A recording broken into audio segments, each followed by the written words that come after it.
Hello, good morning, good afternoon, good evening. Welcome to the Tech and AI show on a UK radio. Now, the way the world is going right now, I'm not quite sure if you're watching this because the algorithm gave it to you or because someone sent you a direct link. We're going to get into a lot of things on this episode because we're talking about misinformation, talking about social media, we're talking about and asking very important questions. And you can see by the smile on my face because by the time you're watching this, I don't know if TikTok's been banned. I don't know if YouTube has fallen through the roof. I don't really know. So we're just going to start talking about how information is going, the concept of trust, a lot of important topics, and we're going to do our best to stay on topic because we can go for hours and hours and hours.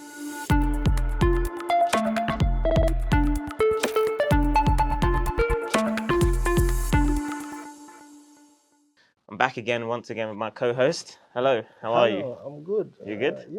I'm Muhammad, and welcome. We're here, New Year 2025, hmm and the show will continue as usual. And we are here to discuss a lot has happened, and it seems 2025 is a busy year because like things are just unraveling. Yeah. But we are here to discuss and give you our own insight. Very much so, and I'll be asking some difficult questions, so I apologize in advance for putting you on the spot. I know you're going to do your best. Mhm. In terms of the things that have been happening in the last week or so, Yeah. there have been a lot of powerful, I say powerful because that's what they are, powerful leaders of tech companies making comments, making statements, setting their intentions going forwards. And one of the main topics I was talking about with you offline was around misinformation Yeah. and how information is shared. Specifically, this week, Mark Zuckerberg Yeah. has been talking about relaxing the controls Yeah. on, let's say, wrong information. Mm-hmm. Yeah. And what comes of that. Yeah. So, you heard of community notes on social media where people will the community themselves will add context to information instead of the page removing the information.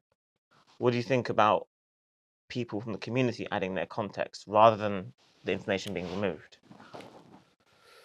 Well, it's part of maybe what people call censorship. So, not actually removing the content, but like adding a bit of information. Mm, For example, I know during COVID it was common.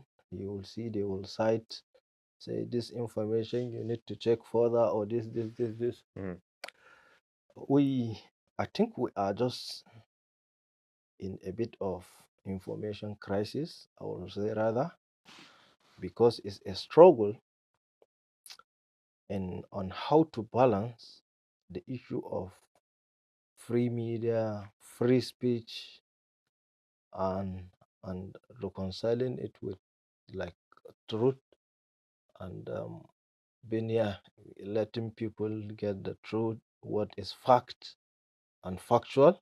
mm. So when we say free media, free speech, it means unregulated media, no interference, no control. Mhm, mhm. And with people being allowed to say whatever they want, that's like free media, free speech. Mhm. But and in another hand, you have people who create content to promote an idea or promote an interest, some intentionally to mislead or to do this. So I believe that balance Okay. is the struggle, which I say to me it's very clear. It appears to me is in crisis. How to balance the two?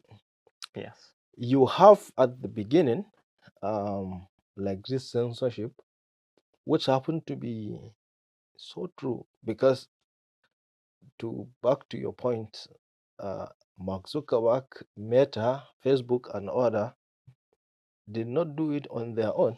They were responding because Trump is in power.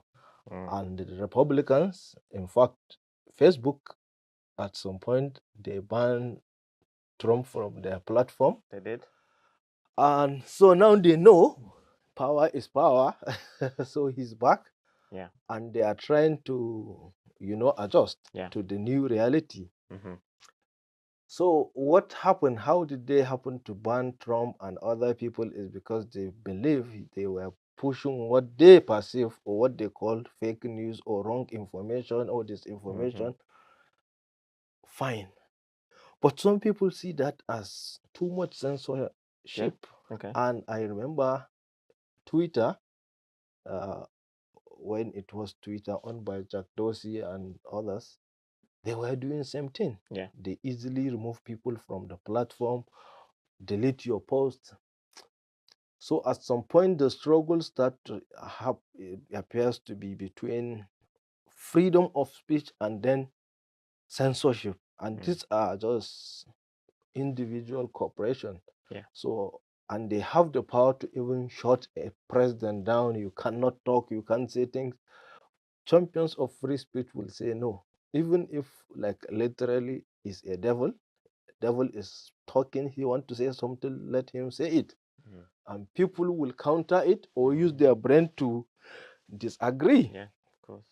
So I think that balance started, the cracks start to appear between champions of no, don't let evil person have your platform, don't let them mislead people.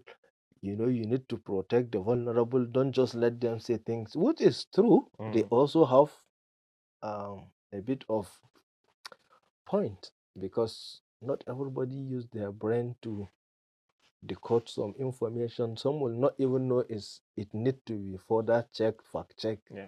Yeah. So honestly, for me, my conclusion is it's very clear there is a crisis.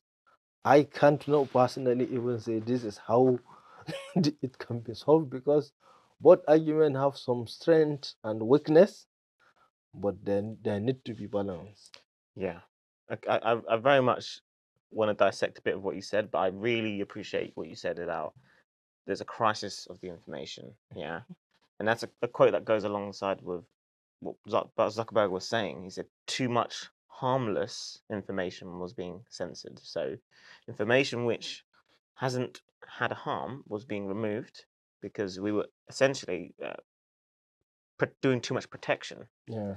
Too much. So we talked about it in earlier episodes, talked about humanity, maybe homo fatus, you were saying different versions of us. And if we're getting to the stage where the everyday person can't work out what information is harmless or harmful, and these platforms, which are serving the public, might I add, because in private spaces and small spaces, there's a lot of moderation that takes place. Yeah. There's a lot of processes to go alongside it that shouldn't affect free speech, but Twitter, X, Facebook, they're serving the public. They are basically trying to protect and be in control of what we determine is good information and bad information, which is what brought us to what you're saying about it being a crisis. So who do we trust? Exactly. Who do we trust? Exactly. Yeah? Exactly. Is it a game of who do we trust more? Yep. Maybe at this stage? Government, Yep. corporation, community. Yeah, I don't want to. No, it's a very good, and I think this is a very good question and a challenging one. So, who do you trust now? Who do we actually trust? Is it the government? Is it the corporation? Is it the individual people?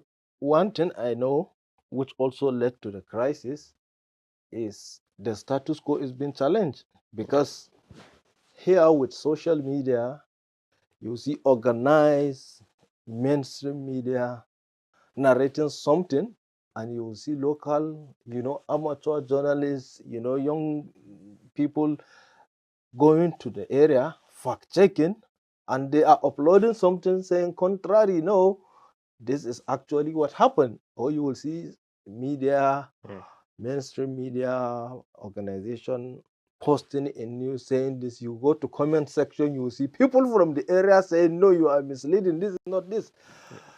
And like you said, so who to trust? Partly what I choose to do is verify if the account of the people that are there on the ground, like the real Yeah. people, I personally, find myself to be inclining to the people that are genuinely there. Yeah. Something is happening in a country, in a specific location, and then the people are saying this is what is happening, and then big cooperation organization are saying, oh, this is it. Well, I will prefer to believe those people on the ground. Yeah. So it's a good question. Who do we actually trust? I tend to trust those that trust in me, first of all. So if we're talking about media corporations, if I trust that the person giving me the information trusts me that I can work it out, then I'm more likely to go with them. I do appreciate that the shift has been the media doesn't trust us to know the difference, so they give us the absolute, But it's in the way they talk about it. If they say the right things, do your own research, or we know that there is more information to come later. These are the kind of things that will help make people comfortable to know that they're not dealing in absolutes. Yeah. There's a quote from Star Wars that says, "Only a Sith deals in absolutes." Only somebody that's trying to control the narrative will say, "This is it." But I'm starting to trust people that are giving me both sides more. But Maybe. I think for a long time, some organizations, if you want to say like rather medias, they tend to present their narrative as absolute, or rather, I know many people perceive what the mainstream media say as absolute. And I believe the medias themselves did not say or inform their viewers the contrary. Like, don't take what we say as the absolute, fact checked, counterbalance. And back to the point of the crisis we are now, because this is where the social media is shaking everything in the media, in the information world now. And also, I think another shift that appears is the age gap, age group. Yeah. Because young people that are very used to social media and social media platform have been exposed to a whole new world of information that is uncensored. I think the younger generation now they are free, so they are free to choose which information they will take. Unlike what we said earlier, the issue of the absolute. So before, if you take for example even here in the UK, when you talk about the BBC, a bit of ITV was recently, but there are few mainstream news channels that people get their information from, and they trust them. And anyway, you can, believe them or not is left for you, but they are the major source of news. Yes. But today, you will find a lot of young people that don't even look at them at all. Zero. At all. They will go to YouTube. They have some channels they follow. They listen to podcasts. They went on TikTok. They follow people on X. This is their source of information. Yes. So they are completely caught. But older generation to this day, I think they have done a good job to the mainstream. They remain loyal. So you see, even when there is conversation, and the young people will be telling their own perspective from, it's like an ocean, because still, I believe young people now have more access to more information, because they just look at this, look at this, look at this, and they choose which one they want. But this one is like more mainstream, more formal. This is just so that, I think, also age gap is creating a lot of issue with the information, and I believe that's why even the response from the government and the people, because a lot of those doing the regulation belong to certain age Yeah. category, Yeah. and they are aware, but I don't think they understand how the younger generation, the social media space operate. I don't think they understand it at all. So still, that's why I say I think I will still remain with my choice of what the crisis of information, Mhm. because even this age gap is part of the crisis. Mhm. The older generation who happen to be at the leadership position, making all the laws, blah blah blah, still does not fully understand Mhm. the younger generation and how they get their own information. When you say that, that makes me think about generational gaps, generational knowledge sometimes. Yeah. Whereas, for instance, I'll take myself for example. My parents, they're about 30 years older than me. Yeah. I have siblings that are 10 years older, 3 years older, 5 years older. So there's a bit of gaps like this. So potentially, Yeah. the way that my parents will speak to me and communicate with me, there's a 30-year difference in language, context, body language. Yeah. All of these things have changed over time, Yeah. and then the gap is different between a 10 and a 3. So I really understand what you mean when you say that, because even if we're using the same words, it doesn't mean that the language is the same. Are the younger generations, when they watch the news, the mainstream news, are they even understanding what is being said, the nuances, the tone of voice, the way that they're presenting the story? Do they understand that this is a format? Mm-hmm. They're not. It's not an organic conversation. So what happens now is they would gravitate towards these kind of conversations or podcasts because it's more comfortable. They feel like it's more free flowing, Yeah. isn't it? Not as constructed A B C D A B C D. So when you said that, I got what you mean, because the people setting the agenda are 20, 30 years removed. Oh, and I love there is a what you said, free flowing. It's very clear to me. There is the younger generation, um, let's say 30 down, or maximum say 40 down, around that. they are they want to be free, definitely, and that free flowing that you say, you see everything now they are doing is like, let's be free, let's do our own thing. So they don't want that too much formalities and formalization of things. Like the example you say, a podcast, people will just sit down casually. You see the host and just the guests talking, discussing in just maybe a living room. They Mm. don't have to have a big studio building with corporate tie, with Yeah.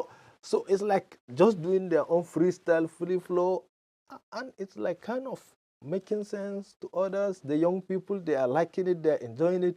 You don't have to wake up early, 7 a.m. You have to dress, wear all the ties, all the suit, go there. You're talking, you watch the camera, you smile. These guys are like being real. You just see someone, even in pajamas, you just see the coffee next to them. They are discussing, and Yeah. they are loving it. Yeah. Like you said, the free flow. They are just being real Yeah. free, and they are discussing things Yeah. that affect these young people, Yeah. and young people are connecting with it and Yeah. understanding it and loving it. So that freedom, honestly, the younger generation, the way I see it, definitely, that freedom, they love it. They're enjoying it. We Yeah. have to find a way to Yeah, it seems like, to be free, maybe there's in freedom there's safety and there's risks. yeah. So bringing it back to maybe the misinformation or the information crisis is maybe too much of anything is a bad thing. Yeah. Too much information can lead to overload, can lead Mhm. to a short circuit, breakdown, things like Yeah. that. Yeah. So I think there's a fine balance that we're trying to get towards, where we're giving you the right information in the right amounts, or we're trusting you to know when to say that's enough. Okay, because 24-hour news stories, you can become quite deep into it. Yeah. But then, you have other responsibilities. You have a job to go to. You have family to see. You have things to do. So when there's so much information flying around, how can we make progress? How can we proceed? And to add to that, not only the free flow or, you know, the abundance of information, but also that also is being complicated with the emerging technologies, especially AI, where you can easily generate content, you can generate, misleading content, or you can distort some fact and present it as real, and do it in 1 minute, because the technology enables you to do that. So these are definitely things to look at, things to balance. One thing I'm very certain is, along the line, for humans to mitigate this, because the more we move, technology will keep getting better and better, is to make humans as well more sophisticated, so that in such a way that the receiver, someone who is receiving the news, can use their brain to filter things. Because it appears to me, definitely, that's why I kind of laugh, because I believe banning TikTok will do nothing. There will be new social media will keep emerging. Yep. So for me, honestly, is part of it is prepare the young people, prepare their mind, make them sophisticated in the way that they are sophisticated receivers. So when something comes, they can filter it and get the best out of it. They know harmful content. Um, I am someone who believe in rule of law, government, social order. Okay. But I don't want too much control, too much regulation. Humans should have some freedom.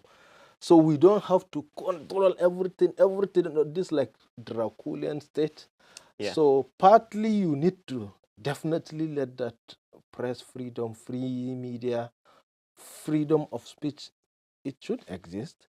So my own solution, one of the things I will advocate is, make the receivers, make the young people sophisticated, so that they will use their brain. Come on, throw any bullshit to me.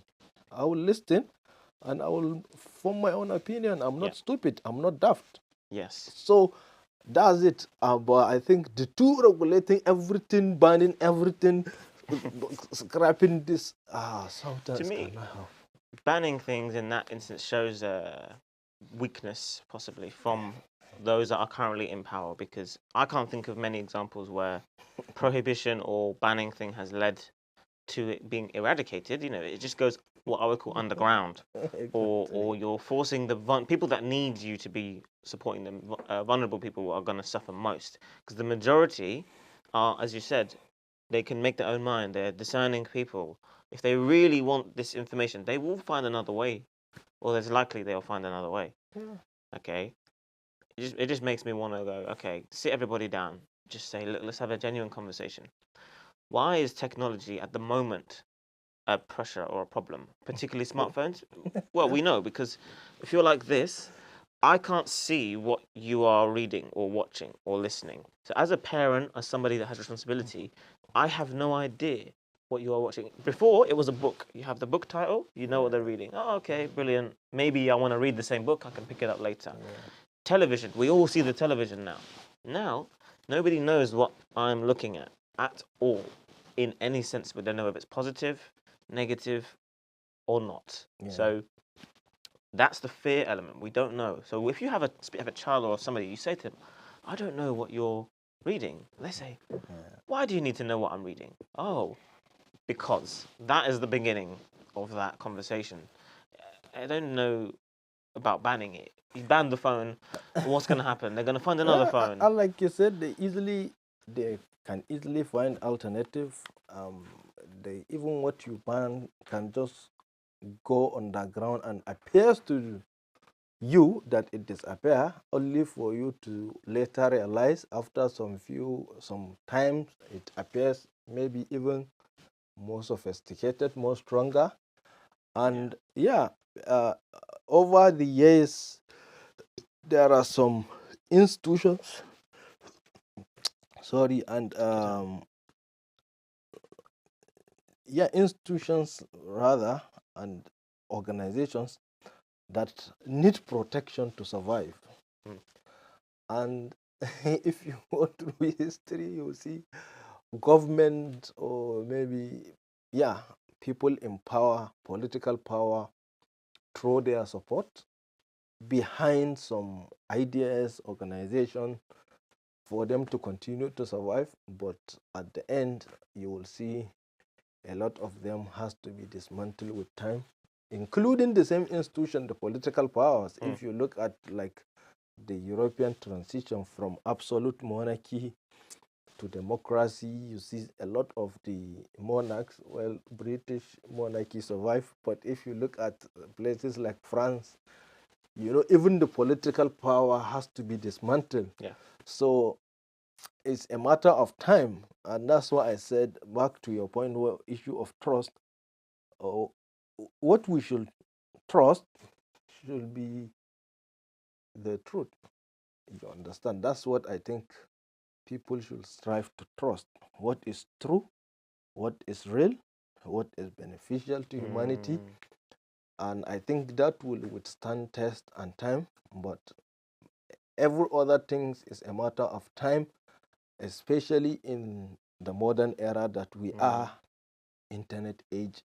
Come on, Yeah. only few things you can protect humans, and people will counter the argument. And still, this is where we come another interesting point, because like I said, if you have an idea, sometimes it's good to let even the people you don't agree with to say it, to discuss. Then you can come and counter the narrative with facts, with argument. See, it's easy to destroy illusion, to destroy lie. Some lies, I know they are sophisticated, but that conversation, Yes. so you stir people curiosity, people intellectual mind, but like you make people dumb and think they are dumb. We need to protect them. Don't listen to this. This will ban this, ban that, protect this. So where is the rational mind? Where is the curiosity? Transitioning from taking history like European context, from dark ages, middle ages, what they call it, dark ages or middle ages, from that transition to Renaissance, to Enlightenment, to modern era, you will see things keep changing, and there have been clashes of ideas, and some organizations were challenged, including religious institutions, political institutions. Some survived, some didn't, because they couldn't withstand that scrutiny, and things change. So I think even the information age we are in, you need to at some point give that freedom, so that the truth will survive, or going by the evolutionist theory, natural selection, those that are able to withstand will move on. Those that couldn't catch up will disappear. But I honestly don't want government to be too much controlling things. Yeah, I get you. This is exciting because what you're trying to present is, or express, is that, to bet on humans, to bet on us, is to say, look, over time, we have the tools already to work out what is true, what is right.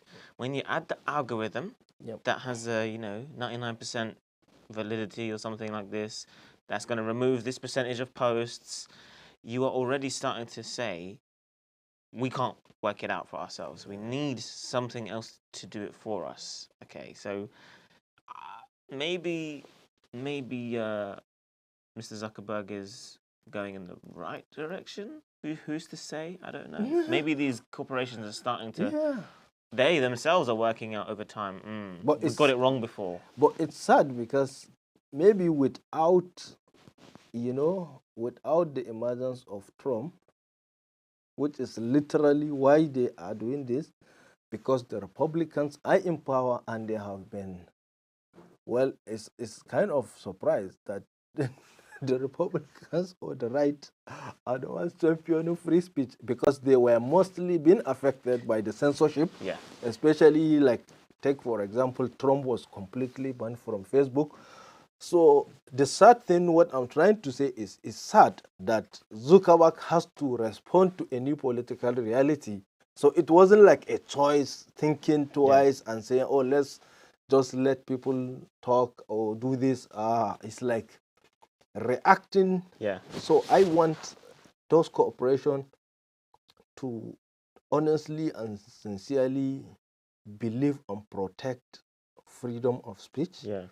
and truth, and press and journalism, they should all protect this. They shouldn't be reactive, which I still honestly believe is for financial gain. So you avoid sanction, you avoid prosecution, unnecessary problem, clash with the political class. So they are trying to, I'm not sure how much longer we have left, but I definitely think that these corporations, maybe they need to include some more philosophical people on their boards or in their like their development. They need people that are more humanity based, not just coders and editors and that kind of thing. I think part of a draft of a law that I see in one of the countries, Western countries, in terms of social media and protecting people, what they propose, which makes sense to me logically, is giving people opposite narrative. So, for example, there are two ideas, let's say socialism and capitalism. So, if you are watching content on capitalism, so later the algorithm will suggest to you content on socialism or capital, or if you are watching on capitalism, later they will give you a suggestion of socialism, so you can balance, instead of reinforcing your views by giving you extra feed on all videos related to capitalism. So I think kind of something like this, where you give people opportunity to see the other view and come to a conclusion and balance, rather than saying, if you are just a capitalist country, you ban everything socialism, you censor it from your media. Why not, if you see someone interested in socialism, searching and watching video, give them content in capitalism, so they come and make an informed decision. There is definitely a red line if you say content that are extremely violent, content that are criminal in nature. We all know that whatever is 100% criminal by law, in the law, that can be regulated, because even there and then outside media, that is a crime. But issues of ideas, discussion, we need to let people have their say, and I think part of it is to counterbalance it, counter an idea intellectually, rather than censoring it completely. Yeah, that is 100% the top level. And I guess my message to anyone watching or listening is, if there's anyone in your circles, in your families, in your environment that potentially is only consuming one type of information, we all have a responsibility. We have to ask them, find out about what they're talking about, and through that conversation, you can present alternative ideas. You can talk about that, but there will be these people around you that are kind of going down one rabbit hole, and it's important to just sit with them, listen to them, understand their ideas, and don't censor them. In that sense, don't disengage from them. Unless you're doing it through fear, right? You're doing it because you're scared of something. But if you're not with fear, go and speak with them, go and understand, and then over time you can engage. And ideas, that's exchange of ideas, is not a big deal. In fact, it makes people grow, mature, develop better. And like you said, earlier we said, there is a very clear demarcation between criminal acts like hate, when people are coming with emotion, with anger, abusing projecting certain people, hating them. No, that is pure hate. It's not intellectual argument. It's not discourse. And pure crime is crime. But when it comes to the issue of idea, people just expressing their view, someone saying, oh, I agree with this government new proposal, the economic, plan. Somebody is saying, I don't agree with this, and then you just ban this one. No, it's wrong. People saying, oh, I like this politician, I believe in him, I like what he did, I'm supporting him. You censor them or you give them less visibility. No. But at the same time, like you said, okay, you think you disagree with that person or their political philosophy, ideas, and you see someone you like, your friend, brother, whatever, go in that direction, you can sit down and say, okay, why do you believe in this party, this person's philosophy, ideas? You discuss instead of, like you say, blocking them, shutting down, or stop listening, don't do this. Again, when you see a hateful content, what is hate is hate. We all know this is like, it's also very easy to understand all these things. And that's why even the censorship, sometimes I see it like kind of, like I said, crisis or contradictory, or some instances unnecessary. Criminal things are criminal, and I don't think there is any ambiguity in that. It's very clear, the laws are there. But discourse, exchanging views, criticizing, being critical or analytical about something should be allowed, or countering and giving contrary opinion, different narrative. Yeah, I think so. Even if 199 people go there, one person come with a contrary view or opinion, they should let them say it. Thank you. Well said. Absolutely well said. Yeah, it's really important. So, I mean, I've learned a lot in this conversation. I've had my views challenged a little bit, and I've had some insightful feelings coming out of this. Obviously, this show, we want to grow it. We want to continue to develop it and change it, have some guests on. So stick with us, stay with us. You hopefully will see over time the kind of conversations we're having and why we're having them and what we're passionate about. So before I go, I just want to say thank you to the AUK team, to the staff, everyone who's involved. We really appreciate you. We wouldn't be able to do this without you, of course. So yeah, looking forward to more episodes. Yeah, and subscribe, go to all the social media. I believe the UK, we are still free, so nothing is banned. You can go to all the pages. TikTok, Twitter, X, Facebook, everything. I think I'm right. The ban is only in the US, right? Only US. It's not applicable in the UK. For now, let me say for now, we don't know what will happen, but hopefully here we will defend freedom of speech, and we love it. That freedom is nice. So catch up with us, guys. See you next week. Take care. Bye. Take care. Cheers.